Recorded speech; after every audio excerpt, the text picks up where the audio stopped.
of it, right? Yeah, Kingwood's Market has been a staple in the Grand Rapids community for 80 years. Safe to say they know what they're talking about when it comes to shoppers' habit. Derek live now to explain. Hey, Derek.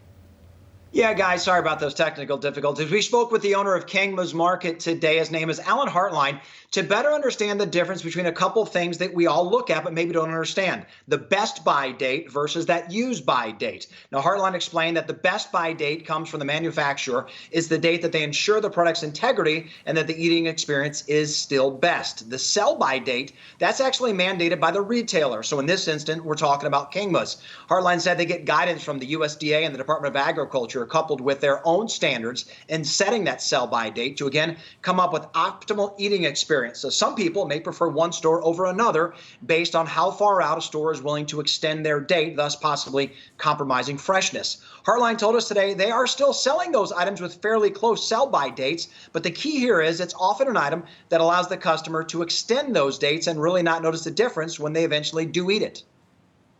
I would say from a butcher shop standpoint, we have a lot of customers that are coming in that are asking for smaller packages, 1-pound packages of ground beef, but they want 10 of them, and they're freezing those. And certainly fresh meat, our meat is fresh, never frozen, so that certainly helps.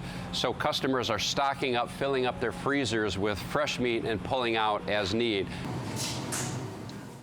Yeah, it makes sense. There are other items that just don't freeze well, guys, so you certainly understand the limitations on what you can and can't buy right now. Something else to keep in mind, we hear all the recommendations that people should only buy what they need right now and not hoard. It makes a lot of sense.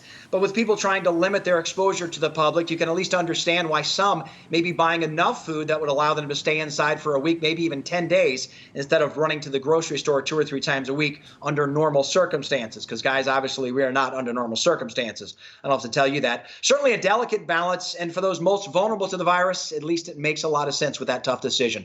For now, in Jennison, back to you guys in the studio. Yeah, and that is a source of confusion, Derek. I'd always wonder myself. Thank you.